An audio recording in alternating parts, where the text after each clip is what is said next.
distressed, and personally,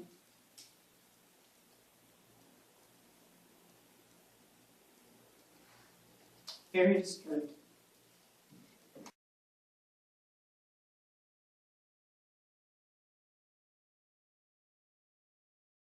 And you know, it's not just me. Since this happened to me, I've learned that there's a problem in the city of Decatur.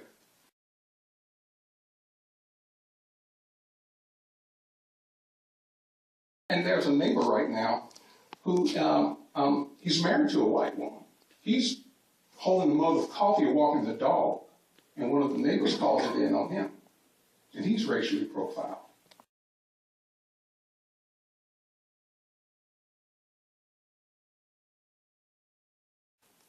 It's like a dog whistle. There's a case of a young man who's also married to a white woman who lives in the Pine Tree neighborhood. He's jogging. A neighbor called it in on him.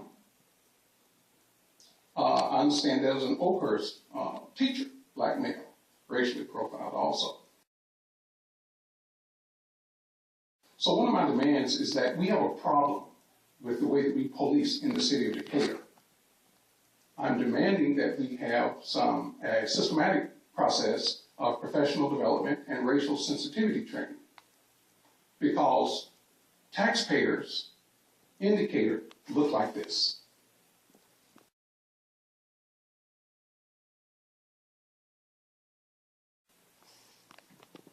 Just because you see a black male in the neighborhood, and I don't know what you can do about the citizens, but certainly for the police. There are programs, there are training programs that are available. But black people are citizens. Black people aren't by nature dangerous. We mean you no harm.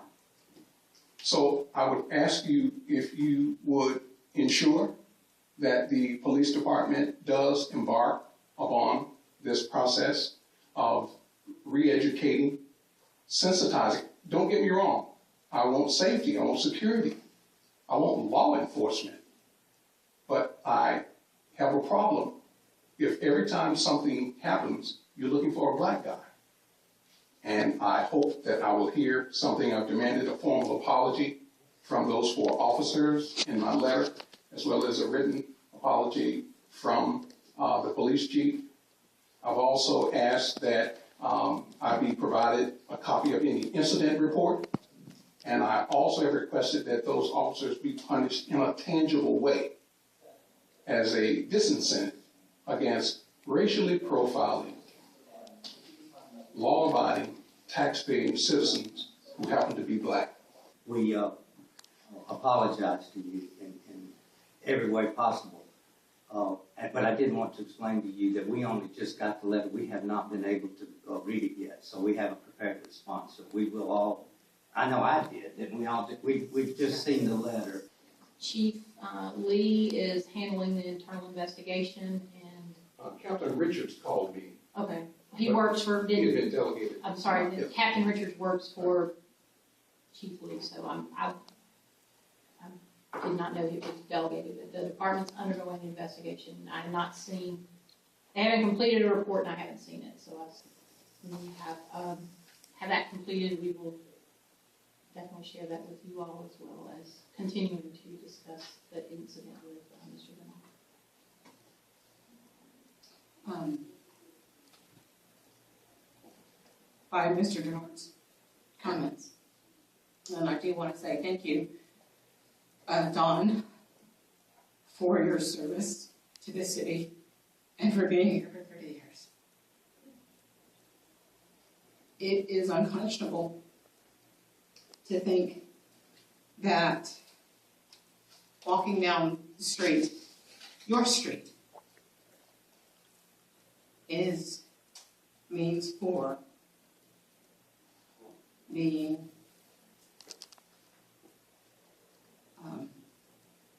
detained. Now, we all know that there are lots of other things that may be going on, and there's certainly at least 2 sides, 3 sides, 4 sides, 5 sides to any story. And the rub comes in how it was handled and how it was communicated, what was communicated, I have a brother. He's a big guy. He wears a hoodie. His jeans may be a little bit bigger than I would like, but by no means are they, Bud Light. But I'm worried, and I wonder what would happen. He comes to visit me, and he walks to trackside to go have a beer. No, his ID is not from here. All he is walking on flat. Now, he might get some consideration because his last name is Cunningham, and I happen to be married to him. Thank you for your support in that. But it makes me wonder. I mean, I hear the stories, and the good side is we do police. The good side is we want people to, if you see something, say something. One of the things about being in Decatur is that that if you call a cop's going to come in and take it seriously.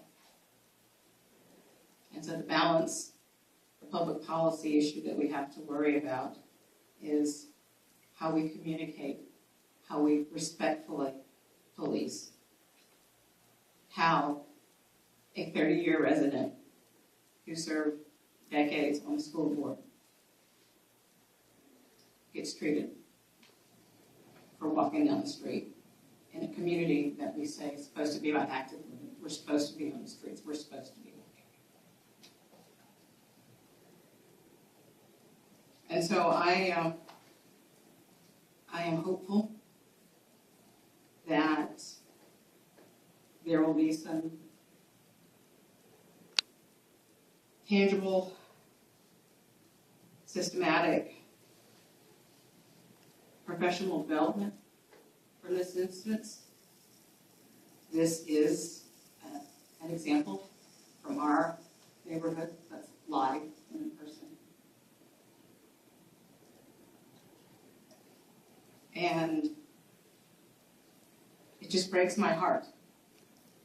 And I hope that we, as the elected body, as the public, employees, as our police and fire, look at their jobs, which is a very difficult job, that they think about what happened in this instance.